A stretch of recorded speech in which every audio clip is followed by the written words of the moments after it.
कितने दिन से? 2 month. Very good very good. अभी और क्या करने वाले हैं, बोलिए? अभी क्या करने वाले, कौन सी क्लास में जाने वाले हो? Okay, home English gapping. आपका भी फोटो ले लें। कितने दिन में आया है? रोज आते हो। Very good very good. ठीक है, म्यूट कर देंगे, डोंट वरी। 10-15 दिन नहीं है। आप प्रोटॉन या positive race,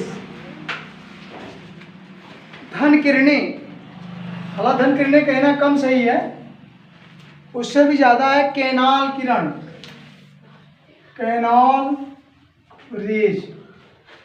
positive race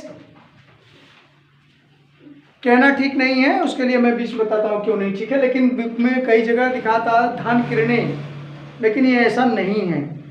cathode rays में जो हमने कहा था कभी, cathode rays because of negative ion, ऋणात्मक होने की वजह से, लेकिन यहाँ पर क्या है, डिस्कवरी ऑफ प्रोटॉन में पॉजिटिव रेज कह सकते हैं, लेकिन सही नहीं है। सही क्या है, कैनाल कहना। क्यों?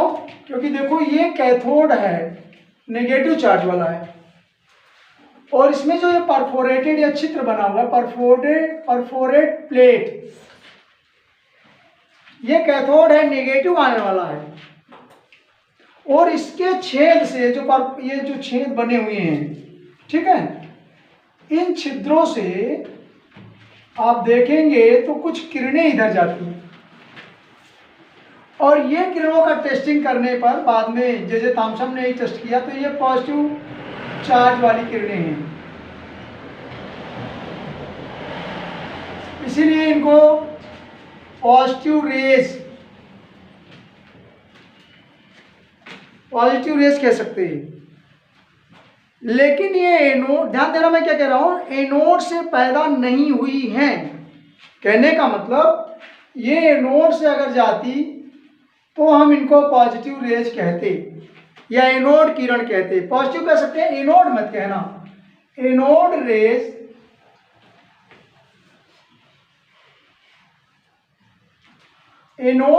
जैसे उसमें कह दिया था ना कैथोड रेज, ध्यान दीजिए, कैथोड से निकलती थी, इसलिए हमको क्या कह दिया था, कैथोड रेज माइनस से निकलता था विलियम क्रुक्स में। लेकिन यहाँ पर हम इनको एनोड रेज नहीं कह सकते। क्यों नहीं कह सकते?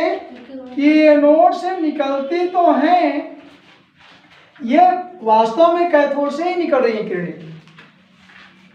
स्टार्ट या जब हाई वोल्टेज दिया, लो प्रेशर, तो किरणें स्टार्ट यहीं से हुई, लेकिन इसके बीच में गैस है, और गैस आयनित होती है। आपको पता है चार्ज आ रहा है प्लस माइनस, तो आयनाइजेशन हो जाता है। गैसों के आयनित होने के बाद, गैसों के आयनित होने का मतलब उसमें से इलेक्ट्रॉन निकला या उसके अंदर इलेक्ट्रॉन आया, आयनाइजेशन हुआ। आयनित होने के बाद में क्या होता है, यह किरणें यहां से, आपको पता है अगर हाइड्रोजन से एक इलेक्ट्रॉन आप निकालते हैं तो क्या बच जाएगा, H प्लस बनेगा ना, तो इसके H प्लस तो बन गए। अब ये पैदा कब हुआ, जब इसमें से एक इलेक्ट्रॉन निकला। तो कहने का मतलब जब इसके अंदर से इलेक्ट्रॉन माइनस हुआ होगा तब प्लस बना। तो आपको समझ में आया कि प्लस कहां से आया, प्लेट से आया कि चेंज से आया? चेंज से आया। प्लेट में से किरण नहीं आई, कहां से आई, गैस के आयनित होने, गैस के चेंज से। गैस से जब इलेक्ट्रॉन निकल गया तो क्या बन गया, प्लस, तो पॉजिटिव ये हो गया ना। और यहां पर हम 2 इलेक्ट्रॉन लिख दें। आप कहेंगे सर इधर 1 इलेक्ट्रॉन तो उधर 2 क्यों 2 इलेक्ट्रॉन लिखा, कोई बता सकता है? एनीबॉडी? बैलेंस करने में हमने 1 इलेक्ट्रॉन यहाँ लिखा, यहाँ पर 2 क्यों लिख दिया, कोई तो बताओ। यहां पर 1 ही रहना चाहिए थे, 2। बहुत सिंपल सी बात है, यहाँ 2 क्यों लिख दिया, बहुत सिंपल सी बात है। 1 इलेक्ट्रॉन तो ये रास्ते का है। ओके, 1 इलेक्ट्रॉन ये प्लस हो गया ना, तो मतलब निकला होगा ना। तो अगर इस पे प्लस एक खींच ले तो बचा कितना, एक खींच लेगा तो बचा कितना, अगर ये एक इलेक्ट्रॉन माइनस चार्ज प्लस ने ले लिया तो इस पर चार्ज खत्म हो जाएगा ना, तो यहाँ कितना बचेगा, एक ही बचेगा ना। अब इसको हम क्या लिखेंगे, एच और एक इलेक्ट्रॉन, यही बतिया तो है। तो मतलब ये यही तो लिखा है, एच और एक इलेक्ट्रॉन ही है, लेकिन जब इससे एक इलेक्ट्रॉन और निकल जाएगा तो ये हो जाएगा प्लस और ये हो जाएगा 2 ना। तो मेरे कहने का मतलब ये जो पॉजिटिव रेज देख रहे हो, ये जो पॉजिटिव रेज है वो तो बीच में बना, समवेयर हियर, चेंज होने के आसपास, यहाँ कहीं बना, प्लेट से नहीं निकला। ध्यान देना, ये प्लेट से नहीं निकला है। सीम्स टू बी कमिंग, ये लगता है कि उधर से आ रही है। जब ये रेज जाएंगी, यहाँ टकराएंगी, गैसों को आयनित करेंगी, तो यहाँ से सीम्स टू बी, ये लगेगा कि इधर किरणें आ रही हैं, लेकिन वो किरणें यहाँ से नहीं आ रही, इसके बीच में इंटरचेंज हो रहा है, प्लस माइनस बन रहा है, मतलब इलेक्ट्रॉन निकल रहा है, गैसों का आयनित कर रहे हैं, वहाँ से इलेक्ट्रॉन निकल रहा है, और वो इलेक्ट्रॉन आयनित होने के बाद इलेक्ट्रॉन तो इधर रह गया और बचा क्या, पॉजिटिव। तो ये पॉजिटिव इसी छेद, चूंकि ये माइनस है ना, ये क्या है, बने कैथोड है, तो जो पॉजिटिव बनेगा किधर जाएगा, पॉजिटिव बनेगा तो किधर जाएगा, नेगेटिव कैथोड पास। तो कैथोड पास जो आ रहा है यही नली में निकल जा रहा है, तो ये कैसी रेज है, ये है पॉजिटिव रेज। कैसी रेज है, पॉजिटिव रेज। ये किरणें पॉजिटिव हैं और चूंकि छेदों से निकलती है इसीलिए दूसरा नाम क्या हो जाएगा, कैनॉन, किरणें से कैनॉन रेज। लेकिन एनोड रेज एनोड से नहीं निकलती है, इसीलिए इसको एनोड रेज मत। अब डिस्कशन में आप किसी से पूछेंगे तो बात समझाए, एक क्लियरिटी के लिए बताया हूँ। तो ये एनोड रेज नहीं है, पॉजिटिव रेज है, कैनाल रेज है। कैनाल किरणें कैनाल से छिद्रों से निकलती है, that's why canal perforated chain, लेकिन ये किरणें पॉजिटिव चार्ज की होती हैं, ठीक है ना। अब बाद में ये तो गोल्डस्टीन ने प्रैक्टिकल किया, और इसके बाद पॉजिटिव रेज की, धन किरणों की कैरेक्टर, पॉजिटिव किरणों के गुण, कैरेक्टर ऑफ, या प्रॉपर्टीज कर दीजिए, प्रॉपर्टीज ऑफ पॉजिटिव रेज। और इसको बताया जो आपने जे थॉमसन साहब को लिया था, उन्होंने ही इसको बताया, जिन्होंने इलेक्ट्रॉन की डिस्कवरी करी उन्होंने ही पॉजिटिव रेज पर प्रैक्टिकल करके इसकी प्रॉपर्टीज देखी। तो क्या देखी, फर्स्ट पॉइंट, इसकी मेन बात क्या है, धन किरणों के गुण सीधी रेखा में चलती हैं। तो फर्स्ट पॉइंट सीधी रेखा में चलती हैं, देख लो, राइट। तो क्या लिखेंगे, सीधी रेखा में चलती हैं। आपके लिए है पास थ्रू सिंपल लाइन। और सेकेंडली ये किरणें जो हैं कणों से मिलकर के बनी हैं। कैसे कण हैं, पॉजिटिव रेज। तो ये किरणें किससे बनी हैं, पॉजिटिव रेज।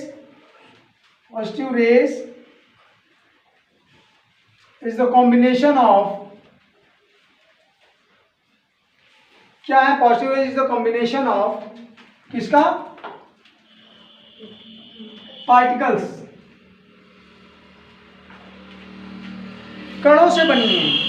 ये रेज जो है किससे मिलकर बनी है, कणों से मिलकर बनी है। कई कण है तो लाइन में बन जाता है, उसको रेज कहते हैं। कणों से मिलकर बनी है। और कैसे कण है ये, पॉजिटिव चार्ज कैसा है, positive charge, 1 unit positive charge. जब उसका स्टेबिलिटी किया गया तो 1 यूनिट पॉजिटिव चार्ज। तो 1 unit positive charge, 1 unit positive charge कितना होता है इलेक्ट्रॉन में, मैंने आपको बता दिया है, वही यूनिट है, वहां प्लस लगा देंगे, दैट्स ऑल, राइट।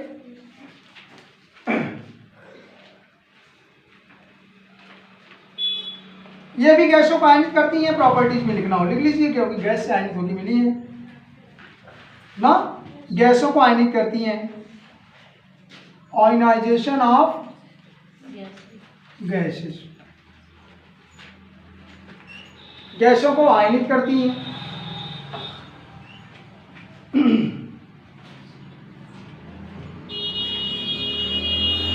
फ्लोरिसेंस, चमक या प्रतिदीप्त कहते हैं।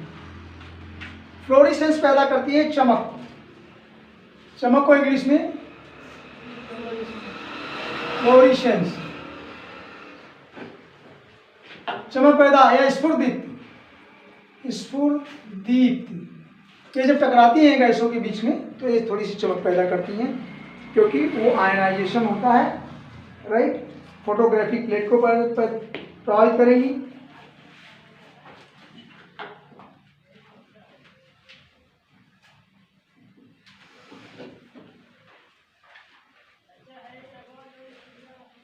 ठीक,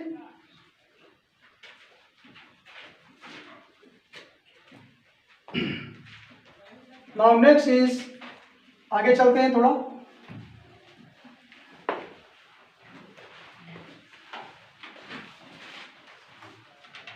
इसकी जो वजन है, मास ऑफ, बाद में इसको प्रोटॉन कहेंगे, पॉजिटिव रेस का। इसके अंदर जो कण है इसकी वैल्यू है 1.672 10⁻²। जो आपका इलेक्ट्रॉन का वजन है वो बहुत नेग्लिजिबल है, लेकिन आपको देखेंगे 1.672 भी आगे है, 10⁻⁻24 ग्राम। आप ध्यान दीजिएगा, जब इलेक्ट्रॉन की बात किया था तो क्या लिखा था, 9.1 10⁻31 kg ना, या ग्राम में बनाया था तो -28 ग्राम। तो बहुत डिफरेंस है, ये उससे भी 10,000 गुना हल्का है। किससे? प्रोटॉन से भी। देख लो इसकी जो आया यूनिट 24 से 28 ग्राम में। अगर इसको केजी में बता दें, क्या लिख देंगे, 26 10⁻27, 3000 का अंतर आता है ना, तो 24 से 27 केजी लिख सकते हैं। तो 27 और 31 में कितने का डिफरेंस है, 4 माने 10,000 का, 10,000 गुना।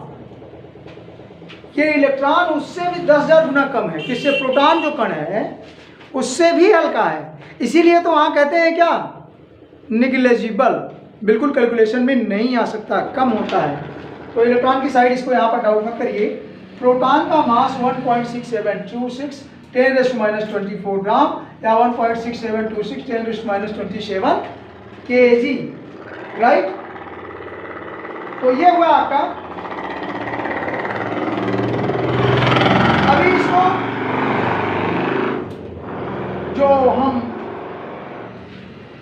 Positive charge, 1 unit positive charge इस पे होता है प्रोटॉन पे, तो 1 यूनिट नेगेटिव चार्ज में हमने इलेक्ट्रॉन के लिए क्या बताया था, 1 यूनिट पॉजिटिव चार्ज वैल्यू कितनी है आप बताइए, तुम बताओ बेटा। एक इलेक्ट्रॉन पर जो आवेश बताया था चार्ज कितना होता है, कौन बताएगा, बताइए। 1.6 into 10 to the power minus 19 coulomb। कितना? 1.6 into 10 to the power minus 6023 ऐसा था ना, माइनस 19 coulomb। ये 1 यूनिट है। लेकिन ये इलेक्ट्रॉन का एक प्रोटॉन का कैसे पता चलेगा,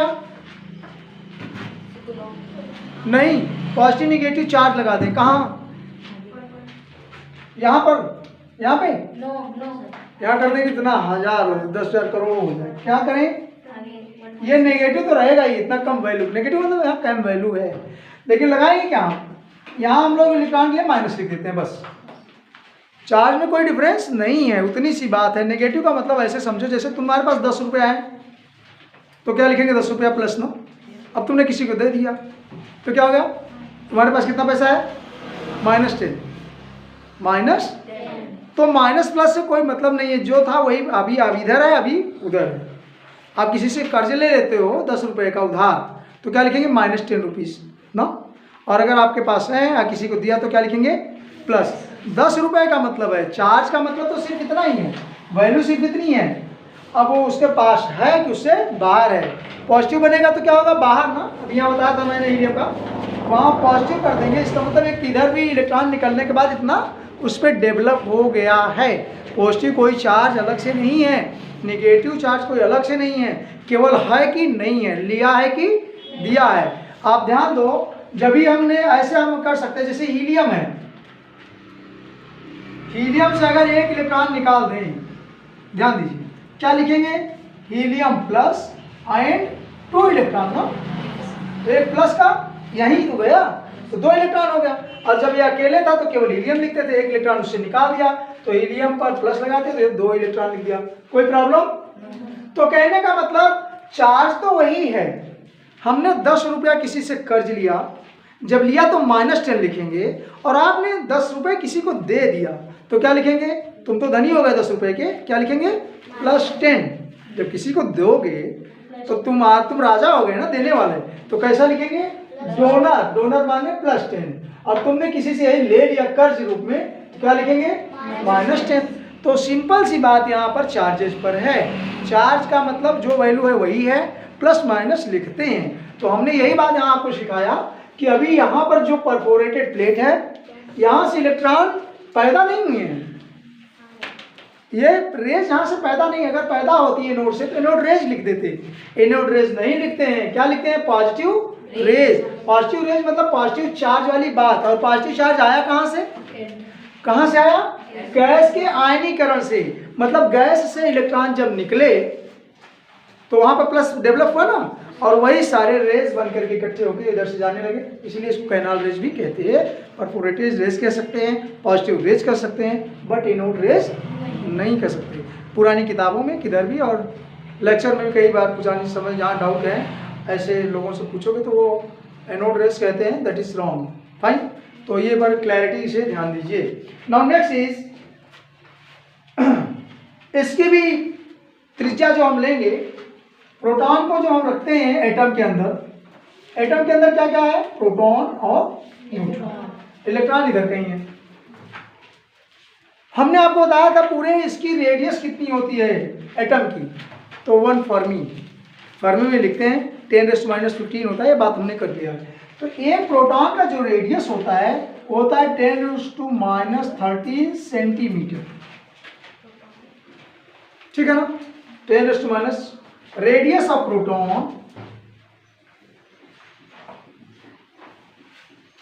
10⁻13 सेंटीमीटर। ये 5 टाइम इनको जानना जरूरी है।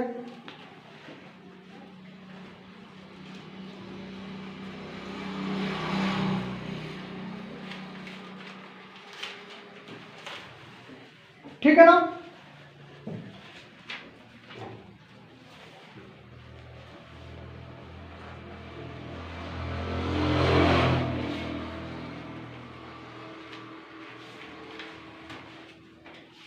नाउ मूव टूवर्ड्स, किसने इसकी डिस्कवरी करी बताइए, रदरफोर्ड ने। तो रदरफोर्ड ने डिस्कवरी करी, तो अभी आपने देखा कि इन्होंने प्रॉपर्टीज किसने बताई, बताएं, गोल्डस्टीन ने। गोल्डस्टीन में काम शुरू किया थे, जे थॉमसन साहब ने फिर क्या किया बताएं,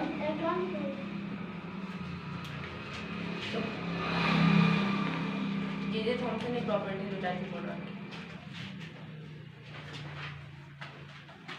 की। जे थॉमसन ये वर्क कर रहे थे, एक्सपेरिमेंट कर रहे थे, तो जो प्रॉपर्टी अभी आपने देखी है वो थॉमसन साहब ने बताई। इसको करने के लिए एक्सपेरिमेंट किसने किया, गोल्डस्टीन ने किया, ठीक है ना। लेकिन इसकी खोज करी किसने, नाम किसने प्रोटॉन का दिया, तो रदरफोर्ड। तो प्रोटॉन का जो नाम दिया गया या डिस्कवरी करी गई पर्सनली किसको जाता है, रदरफोर्ड। लेकिन अगर कोई पूछा कैनाल रेज किसने खोजा, तब गोल्डस्टीन। गोल्डस्टीन का प्रैक्टिकल है ये कैनाल रेज का, ये काम गोल्डस्टीन ने किया है। तो कई जगह एग्जाम में जब आते हैं कंपटीशन में तो डाउटिंग क्वेश्चन आते हैं, ऑप्शन जब देंगे तो उसमें सब नाम रहेगा, गोल्डस्टीन, रदरफोर्ड, जे थॉमसन, और जो भी नाम आपको साइंटिस्ट के मिलेंगे 2-3-4 साइंटिस्ट लिखेंगे। जहाँ ज़्यादा डाउटिंग होगा वहाँ पर क्लैरिटी करने में ABC। तो आपको समझना चाहिए, अगर प्रोटॉन करके दिया, प्रोटॉन का खोज किसने किया, तब तो रदरफोर्ड कहेंगे। और कैनाल किरणों की खोज किसने किया, तो आप ध्यान दीजिए कैनाल किरण रदरफोर्ड ने वो काम नहीं किया था, वो तो बाद में प्रैक्टिकल करके उसमें दिखाया। रदरफोर्ड नाभिक की एक न्यूक्लियस की डिस्कवरी अभी हम बताएंगे, चैडविक ने जिसमें दिया काम, जिसमें न्यूट्रॉन खोजा गया। तो नाभिक की न्यूक्लियस पर काम किया किसने? रदरफोर्ड ने। और रदरफोर्ड ने जब न्यूक्लियस पर काम किया ऑर्बिट के अंदर, तो उस टाइम में प्रोटॉन को देखा, उसका नाम प्रोटॉन रख दिया। ये था तो पहले से, लेकिन नाम कब रखा गया? रदरफोर्ड के एक्सपेरिमेंट के बाद, ठीक है ना। तो अभी डेट वाइज एक कॉलम बन जाएगा, लेकिन डाउटिंग नहीं हो, कैनाल किरणों की खोज गोल्डस्टीन ने किया। और धन किरणें, पॉजिटिव चार्ज, धन किरण की बात आए, किरण का प्रैक्टिकल किसने किया? तो जे थॉमसन। ये जे थॉमसन ने धन किरणों का गुण बताया। कैनाल किरणों की खिलजी, आप फिर से क्लियर करिए, बहुत बार आएगा, आप देखेंगे। कैनाल रेज की डिस्कवरी गोल्डस्टीन, पॉजिटिव रेज, धनात्मक किरणें की बात किसने, प्रॉपर्टीज किसने बताई? जे थॉमसन ने। और प्रोटॉन किसको कह दिया? जो प्रोटॉन की बात आएगी न्यूक्लियस की, वो डिस्कवरी रदरफोर्ड। Very good. तो डोंट बी व्हाट डाउटिंग, ये बाद में बहुत कंफ्यूजन होएगा, जबकि तीनों एक ही चीज की बात हो रही है भाई। यहाँ भी धन किरणों की बात हो रही है, कैनाल किरण भी वही है, और आगे चल के उसकी डिस्कवरी के बाद जो प्रोटॉन नाम दे दिया गया वो भी उसी के लिए है, लेकिन नाम दिया उसको रदरफोर्ड ने। तो इसीलिए प्रोटॉन की खोज का नाम आएगा तो रदरफोर्ड। किसी किसी आंसर में पहले वाली किताबों में लिखा भी है गोल्डस्टीन, प्रोटॉन की खोज। तो प्रोटॉन की खोज करी, अगर प्रोटॉन की खोज वो करे होते तो रदरफोर्ड ने क्या किया? नाभिक की खोज करी। नाभिक की खोज में ही प्रोटॉन मिला उनको, लेकिन उसकी प्रॉपर्टीज किसने शो करी? जे थॉमसन ने। और कैनाल किरणों की खोज किसने करी? गोल्डस्टीन ने। तो प्रोटॉन के लिए गोल्डस्टीन का नाम लिखा है आंसर में, कई कई किताबों में भी लिखा है। लेकिन बताओ यहाँ पर अगर सब प्रोटॉन का पता ही हो गया तो रदरफोर्ड क्या कर रहे थे वहाँ, समझ रहे हैं? तो उसकी मोर डिटेल जानने के लिए आगे गए। फाइन। तो this is how we are going to take. अभी हमने इतनी बातें करी, इसके बाद अभी हम तुरंत देखते हैं कि कितने मौलिक कण हैं और इसके एंटी कण क्या हैं, ठीक है।